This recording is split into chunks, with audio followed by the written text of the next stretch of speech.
Muy buenas noches. Una vez más, damos gracias a Dios por este gran privilegio, pues nos permite compartir su vida, su palabra a Cristo, en cuyo nombre le oramos al Padre, para que una vez más sea su Santo Espíritu guiándonos, dirigiéndonos, haciéndolo todo, preparando cada corazón, el de ustedes y el mío, para la honra y gloria de Dios, para que esta palabra cumpla el objetivo para el cual fue enviada. Bendito sea el nombre del Señor. Gracias, Padre amado. Gracias, Señor. Es lo que solo podemos decir. Gracias, Señor, porque no hay otra forma de agradecer lo que has hecho por nosotros y lo que haces cada día. Gracias, Dios amado. Amén y amén. Vamos a continuar con el tema. ¿Realmente es Cristo en mí o yo imitando a Cristo? ¿Realmente es Cristo en nosotros o nosotros imitando a Cristo? Hace algunos días, mientras meditabas, estudiaba y reflexionaba sobre la palabra de Dios, me llegó a la mente una idea. Y dije, Señor, yo quiero vivir, deseo vivir cada día, diariamente como hijo tuyo, Señor. Que cada día yo pueda vivir, Señor, como hijo de Dios. Pero casi de inmediato me llegó una reflexión. No, eso no es lo que era Dios. Dios no quiere que ningún hombre trate de vivir como un hijo suyo. Pues Él lo que anhela, lo que Dios desea, es que todos los hombres, todo aquel que ha nacido de nuevo, en Él viva Cristo. O sea, Dios no quiere que nosotros vivamos como hijos suyos, sino que su Hijo, su unigénito Hijo, Cristo, viva en nosotros, para la honra y gloria de Dios. Ahora, el tratar de vivir como hijo de Dios, el querer vivir como hijo de Dios, es algo bueno, es sumamente bueno, pero es algo natural, tiene su origen en una mente terrenal, en una mente humana. Por lo tanto, es netamente religioso ese deseo. Ese anhelo es netamente religioso. En cambio, el vivir en nosotros, el que Cristo vive en nosotros, es una idea que nació, que se originó, que tiene su origen en el corazón de Dios, en la mente de Dios. Lo que indica que es totalmente opuesto lo uno con lo otro.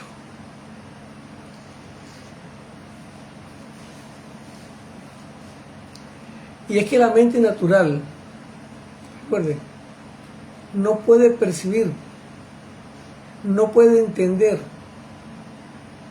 las cosas del Espíritu Santo. Para él son bobadas, estupideces, son locuras. ¿Por qué? Porque se tienen que discernir espiritualmente. Para la mente natural, eso no tiene ninguna importancia, carece de valor, carece de sentido, por eso no le interesa. Cristo en nosotros nació, se determinó y nació en la mente de Dios. Así aparece en la Escritura. Colosenses 1, 25 al 27. Escuchemos lo que dice ese pasaje. De la cual fui hecho ministro según la administración de Dios que me fue dada para con vosotros, para que anuncie públicamente la palabra de Dios, el ministerio que había estado oculto desde los siglos y edades, pero que ahora ha sido manifestado a sus santos, a quienes Dios quiso dar a conocer las riquezas de la gloria de este ministerio entre los gentiles, que es Cristo en vosotros la esperanza de gloria. Cristo en vosotros la esperanza de gloria. Veamos este pasaje en la versión bíblica Nueva Traducción Viviente. Dios me ha dado la responsabilidad de servir a su iglesia mediante la proclamación de todos mensaje a ustedes. Este mensaje se mantuvo en secreto durante siglos y generaciones, pero ahora se dio a conocer al pueblo de Dios, pues Él quería que su pueblo supiera que las riquezas y la gloria de Cristo también son para ustedes, los gentiles, y el secreto es: Cristo vive en ustedes. Eso les da la seguridad de que participarán de su gloria. Había un misterio, como dice la versión, una traducción viviente, había un secreto que Dios tenía y no lo había divulgado, no lo había dado a conocer, y se lo reveló al apóstol Pablo.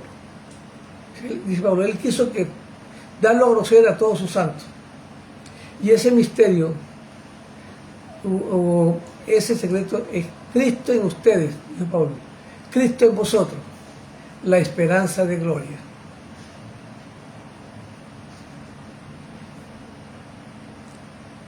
Ese secreto, ese misterio realmente fue la respuesta a la oración que el Cristo encarnado, esto es Jesús, la oración del Señor Jesús le hizo al Dios Padre, allá en Juan 17. Miremos lo que dice el pasaje 17, 20 al 23. Mas no ruego solamente por esto, sino también por los que han de creer en mí por la palabra de ellos, para que todos sean uno, como tú, oh Padre, en mí y yo en ti, que también ellos sean uno en nosotros, para que el mundo crea que tú me enviaste. La gloria que me diste yo les he dado, para que sean uno, así como nosotros somos uno, yo en ellos y tú en mí, para que sean perfectos en unidad, para que el mundo conozca que tú me enviaste y que los has amado a ellos como también a mí me has amado. Jesús, el Señor Jesús le pide al Padre, Señor, yo te pido no solo por los discípulos, sino por todos aquellos que posteriormente van a creer en mí por la palabra que yo predique. ¿Qué te pido? Que así como tú y yo somos uno, ellos también sean uno con nosotros. Yo en ellos y yo en ti, y tú en nosotros. O sea, que seamos una unidad indivisible, inseparable. Jesús pidió eso. Yo te pido que ellos sean uno con nosotros. Y así pues, aparece también en 1 Corintios 6:17. Que dice, pero el que se une al Señor, un espíritu es. El que se une al Señor, un espíritu es con Él. Todo aquel que ha nacido de nuevo, todo aquel que ha aceptado a Cristo como el Señor de su vida, todo aquel que ha reconocido que Cristo murió y lo incluyó su muerte, ha nacido de nuevo y se hace uno con Cristo. Se hace uno con Cristo y con el Padre. Cristo y el Padre son uno, y ahora también nos incluyó en esa unidad. Somos uno en Cristo. En conclusión, lo que el Señor Jesús le pide al Padre está plenamente acreditado en la Escritura. ¿Recuerdan el pasaje de 2 Corintios 5:17? De modo que si alguno está en Cristo, nueva criatura es. Estamos en Cristo y somos nueva criatura. Pero uno conoce, se dice que Cristo está en nosotros. O sea, estamos en Cristo y Cristo está en nosotros. O sea, hay una unidad perfecta. Una unidad inseparable, indivisible. No se puede dividir, estamos en el uno. Que tiene la vida de Dios y ahí nos incluye a nosotros. De modo que si alguno está en Cristo, nueva criatura. Está en Cristo, nueva criatura es. Y ahí dice, Cristo en nosotros, la esperanza de gloria. Cristo era la única posibilidad que teníamos de volver a la presencia del Padre. Y Él vino y nos llevó al Padre nuevamente. Cristo en nosotros nos unió con el Padre, nos volvió a la gloria de Dios, nos restituyó a la presencia de Dios. nos restituyó a la comunión con el Padre. O sea, eso está plenamente acreditado en la Escritura. Cristo está en nosotros y nosotros estamos en Cristo. Eso, reitero, no, Dios me guarde que salga en mi mente, eso lo dice la palabra clara y expresamente. Hay una unidad determinada por Dios a petición de su Hijo Cristo.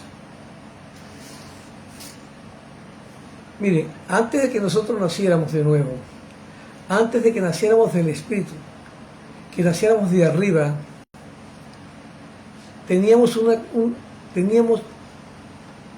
la naturaleza del Adán expulsado de la presencia de Dios, sacado del Edén. Esa era nuestra naturaleza, una naturaleza de pecado.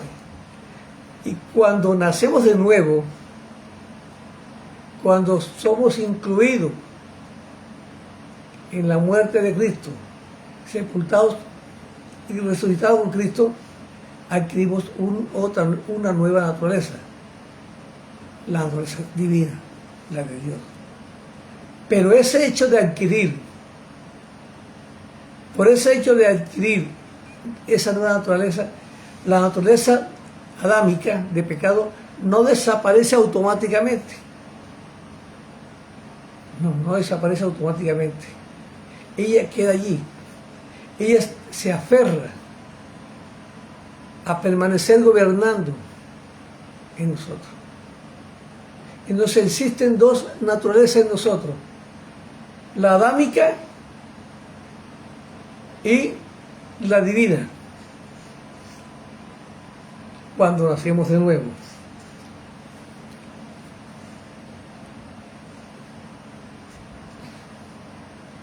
Miren, enseña la Escritura que el sembrador es el Padre. La semilla que se siembra es Cristo, la palabra viviente Cristo. Y la tierra donde Dios siembra es el corazón de los hombres. Y Dios, el labrador, Dios sembró su palabra en el corazón de todos los seres humanos, sin excepción. La palabra dice que es el anhelo de Dios, que todos los hombres sean salvos. Y así lo dice, lo reitera la palabra. De tal manera, amó Dios al mundo, que ha dado su Hijo unigénito, para que todo aquel que Él crea no se pierda, mas tenga vida eterna. Él la dio para todos. El que la acoge, el que la reciba, el que la hace su vida, nace de nuevo. Cuando esa semilla es sembrada y llega a un corazón bueno, a una buena tierra,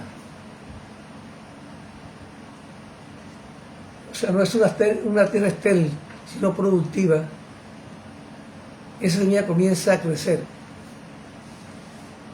¿Cuál? La semilla divina, que es Cristo mismo. Y cuando comienza a brotar, a nacer, a germinar, ella va a encontrar allí, donde fue sembrada, en ese corazón, una cantidad de plantas que el Padre no sembró. ¿Cuáles son esas plantas? Usted las conoce. ¿Cuáles son? El orgullo, la arrogancia, la altivez, la prepotencia, las tinieblas, la mentira. Todas esas plantas están en el corazón de nosotros. O sea, cuando nace la semilla, encuentra esas plantas que son un obstáculo para que ella crezca.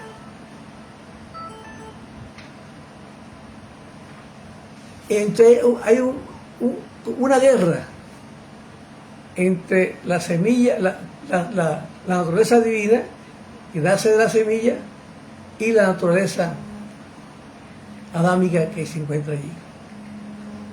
O sea, son dos naturalezas que habitan en nosotros. Esto está sumamente claro. Eso no lo afirmo yo, eso aparece de manera evidente en la Escritura. que hay dos naturalezas en nosotros, los que hemos sido nuevos. La adámica, que se niega a perecer, y la divina. Cuando esta divina comienza a crecer, cada vez que crece va eliminando las otras plantas que están allí. Y la idea es que un día crezca de tal forma que cada planta sea desarraigada, sea eliminada y echada fuera de ese corazón. Que sea crucificada esa naturaleza de manera total. Pero esto no se da, lo reitero, de manera automática, instantánea. No. Necesita un proceso de desarrollo. Pablo dice, allá en Gálatas 4:19, hijitos míos, por quienes vuelva a sufrir dolores de parto hasta que Cristo sea formado en vosotros. Dice, hijitos míos, por los quienes sufro dolores de parto. ¿Hasta cuándo? Hasta cuando Cristo sea formado en ustedes. Si hay un proceso de formación, de desarrollo, de crecimiento de la vida de Cristo dentro de nosotros. Ese debe ser realmente el anhelo que debemos tener nosotros. Que el Cristo que está allí, que ha sido sembrado como una semilla divina, comience a crecer cada día, a formarse. Pero Pablo dice, yo sufro dolores de parto. O sea que no era fácil para los Gálatas ese crecimiento. Hasta que Cristo sea formado en cada uno de ustedes. Ese proceso, ese desarrollo de esa vida, de esa naturaleza en cada uno de nosotros. Pero ¿cuál va a prevalecer? ¿Cuál se mantiene? Aquella que sea alimentada, aquella que anhelamos que gobierne nuestra vida. Eso sí, ya Dios lo hace todo, pero nosotros necesitamos tener el deseo, anhelar. Ya tenemos la vida de Dios en nosotros, como una semilla y después como una planta en crecimiento. ¿Qué hacemos naturalmente para que una planta crezca? La cuidamos, la regamos, la limpiamos para que crezca y para que un día dé fruto. También espiritualmente debe ser así, un anhelo, una pasión para que la vida de Dios, que es Cristo, comience a crecer cada día. Que esa medida que hay hoy, mañana se haga más grande, se incremente cada día. Ese debe ser un anhelo en cada uno de los hijos de Dios, para que esa vida, reitero, se incremente, crezca de manera permanente. Y a medida que ella crezca, las otras plantas que Papá Dios nos sembró van desarraigando, van desapareciendo. Fue lo que dijo Juan el Bautista. Que tú crezcas y que yo mengüe. Que Cristo crezca en nosotros y para que nosotros menguemos cada día. A medida que Él crece, nuestro yo va menguando. Y todo lo que está en nuestro yo va menguando también. Y eso debe ser constante, permanente.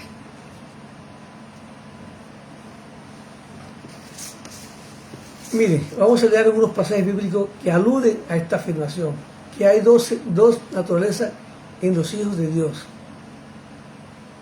1 Corintios 15, 49 y 50.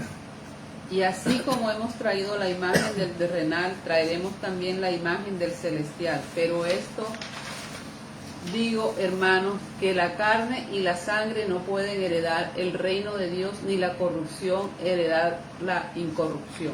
Así como hemos traído la imagen del terrenal, traeremos del celestial. Así como hemos exhibido, como hemos mostrado la vida del terrenal, la vida adámica, mostraremos la vida del celestial. Un día lo vamos a hacer de tal forma que ya no habrá nada adámico, sino todo será Cristo en nosotros. Se está diciendo que la hemos traído, ¿de cuándo? Desde que nacimos naturalmente. Y aún la seguimos trayendo. Y un día traeremos también, porque Pablo está escribiendo ¿a quién? A la iglesia de Corinto. Así como hemos traído la vida, así como hemos mostrado la vida del hombre terrenal, mostraremos un día también la vida del celestial. Es decir, mostraremos, revelaremos, exhibiremos a Cristo en nosotros. Gálatas 5, 16 y 17. Digo pues, andad en el Espíritu y no satisfagáis los deseos de la carne, porque el deseo de la carne es contra el Espíritu, y el del Espíritu es contra la carne, y estos se oponen entre sí para que no hagáis lo que quisierais. Andad en el Espíritu y no satisfagáis los deseos de la carne. Miren, está diciendo, lo del Espíritu es la vida de Dios, es Cristo mismo. Y los deseos de la carne los marca la naturaleza adámica. Tenemos que ser obedientes, pero una obediencia ya está incluida en la naturaleza divina. Ahora no es fácil obedecer. Antes de nacer de nuevo, era imposible pensar en obedecer a Dios, porque éramos enemigos de Dios. Lo de Dios era ajeno a nosotros, no nos interesaba. Éramos religiosos, pero que no tenía nada que ver con la realidad de Dios. Ahora caminen conforme a Cristo. Muéstrense conforme a Cristo y no satisfagan los deseos de la carne, los deseos de Adán, que aún permanecen en nosotros. Primera de Corintios, capítulo 3, 1 al 3. De manera que yo, hermanos, no pude hablaros como a espirituales, sino como a carnales, como a niños en Cristo. Os di a beber leche y no vianda, porque aún no erais capaces, ni sois capaces todavía, porque aún sois carnales. Pues habiendo entre vosotros celos, contiendas y disensiones, ¿no sois carnales y andáis como hombres?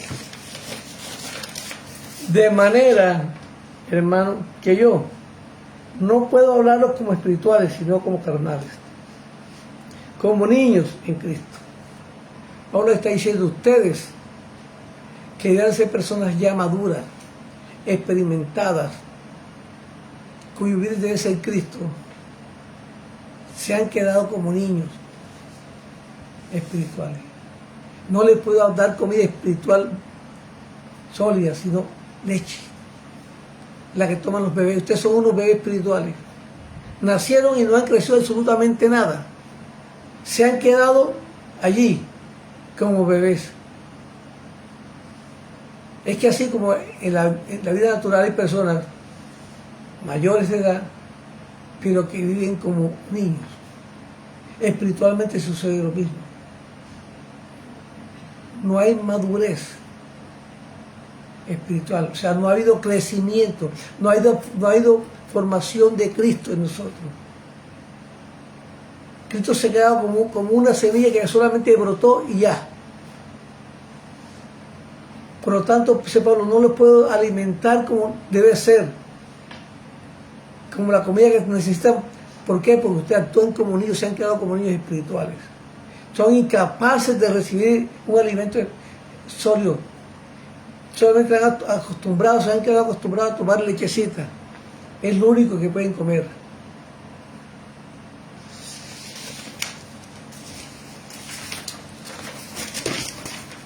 Y 2 Corintios 4:16. Por tanto, no desmayamos antes, aunque nuestro hombre exterior se va desgastando. El interior, no obstante, se renueva de día en día. Gloria a Dios. El hombre exterior, la carne, el hombre adámico, cada día se va desgastando, va menguando. ¿Por qué? Porque el interior va creciendo.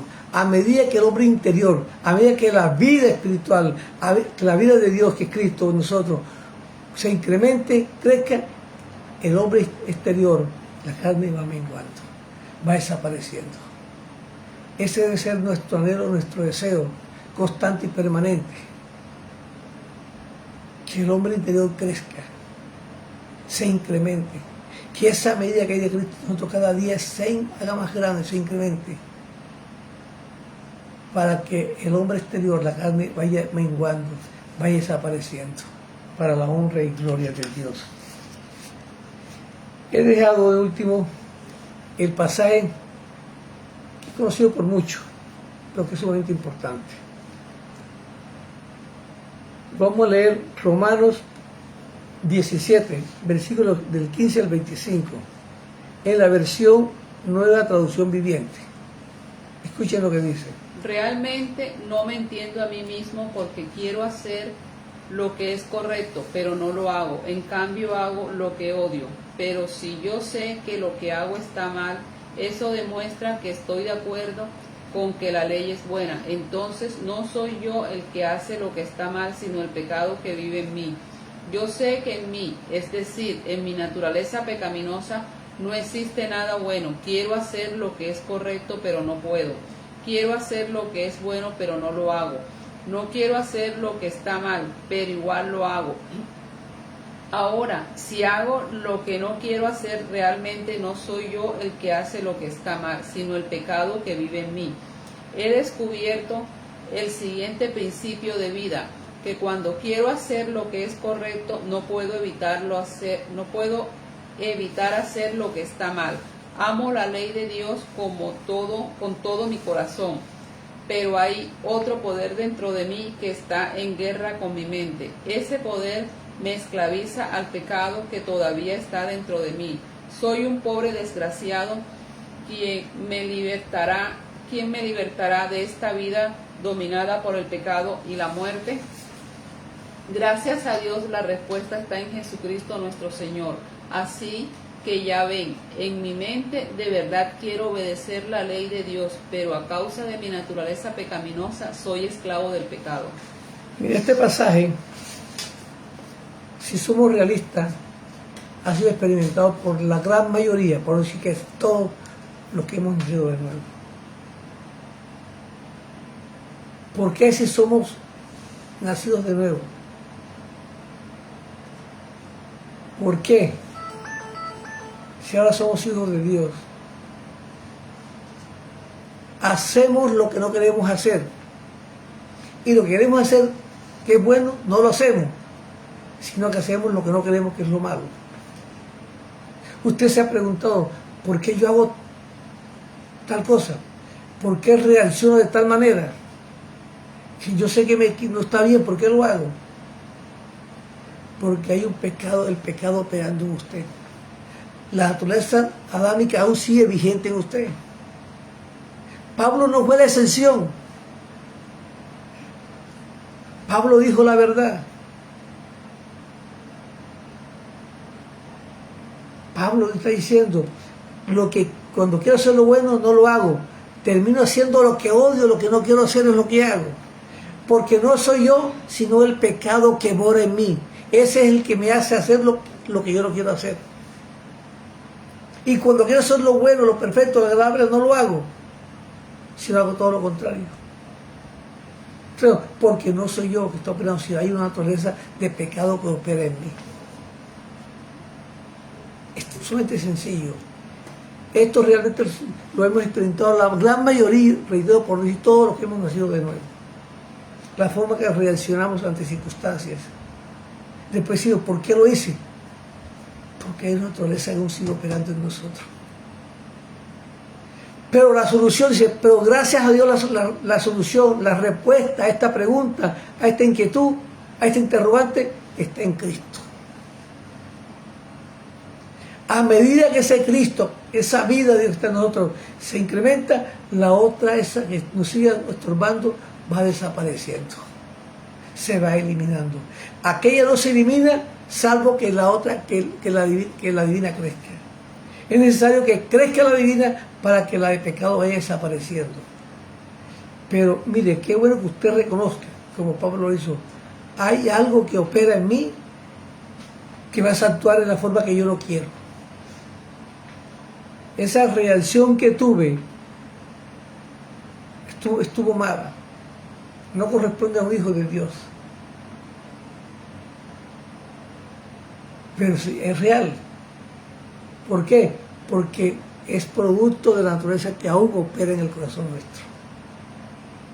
Por eso es que Dios no es lo mismo que vivamos como hijos de Dios y que el Hijo de Dios vive en nosotros. Lo he dicho y lo voy a repetir. Dios no está buscando a personas que imiten a su Hijo. No está buscando a personas que hablen como su Hijo, que caminen como su Hijo, que piensen como su Hijo. No, está buscando a personas que dejen que su Hijo viva en ellos. Que no seamos nosotros manifestando la vida de Dios, sino Cristo manifestando su vida en nosotros, que es totalmente diferente. Bendito sea el Señor, aleluya. Porque ya hemos nacido de nuevo, ya tenemos una vida que nos permite realmente derribar todo aquello, todo obstáculo y eliminar toda planta que no haya sembrado el Padre en nosotros. Pablo dijo, ya yo no vivo, yo estoy crucificado con Cristo, ahora vive Cristo en mí. Ya yo no estoy viviendo, ahora vive Cristo. Él dijo, ya, Pablo ya no está en ninguna parte. A partir de ahora Pablo no va a ser gobernado por ninguna otra naturaleza porque ya él está muerto. Ahora vive Cristo en mí, dice Pablo. Ese debe ser nuestro anhelo. Que Cristo manifieste de manera total y absoluta su vida en nosotros. Es que usted y yo no podemos hacer absolutamente nada para agradar a Dios. Absolutamente nada podemos hacer. Nada de lo que hagamos agrada al Señor. Absolutamente nada agrada. Y pues es Dios quien hace todo en nosotros para su honra y gloria. Bendito sea el Señor. Aleluya. Bendito sea el Señor. Vamos a leer y terminamos con este pasaje. Hebreos 13, 20 al 21. En la versión Nueva Traducción Viviente. Escuchen lo que dice. Y ahora que el Dios de paz, quien levantó de entre los muertos a nuestro Señor Jesucristo, el gran pastor de las ovejas, y ratificó un pacto eterno con su sangre, los capacite con todo lo que necesiten para hacer su voluntad, que Él produzca en ustedes, mediante el poder de Jesucristo, todo lo bueno que a Él le agrada. A Él sea toda la gloria por siempre y para siempre. Él es el que nos capacita para que su voluntad sea una realidad en nosotros. Él es el que produce en nosotros todo lo que le agrada a Él. Es Dios quien produce en nosotros todo lo que le agrada a Él por medio de Cristo. O sea, no hay nada de nosotros que agrade a Dios. No hay nada de nosotros que satisfaga a Dios, que le produzca gozo a Dios. Es Dios mismo haciéndolo nosotros a través de Cristo. Usted y yo debemos experimentar, vivir nuestra realidad. ¿Cuál es? Estamos crucificados con Cristo y ya no vivimos nosotros, sino que Cristo vive en nosotros. Cuando esto sea real, cuando esto se experimente, cuando esto sea nuestro vivir, usted no se dará cuenta, obrará de manera natural y espontánea, manifestando esa vida que ha sido sembrada en el corazón de todos los hombres y que ha sido aceptada por los que hemos nacido de nuevo. Así que lo aliento, lo animo, para que cada día anhele, para que ese Cristo que está en usted siga creciendo, se siga incrementando y todo lo que para usted como carne, como Adán, vaya desapareciendo para la honra y gloria del Señor. Aleluya. Bendito sea el Señor, aleluya. Pues dejamos aquí, solo nos despedimos y antes quiero saludar a nuestro pastor Leslie Jiménez Miranda, a mi hermana Elia Sepúlveda, a Marcela Pinzón, a mi esposa Piedad Pacheco y a mi suegra Marcelina Beleño, quienes entonces siempre me acompañan, igualmente a mi hija Cari Patricia Acuña. Bendito sea el Señor. A todos un saludo fraternal y clamo y oro para que la gracia de Cristo crezca en sus corazones para la honra y gloria del Señor. Amén.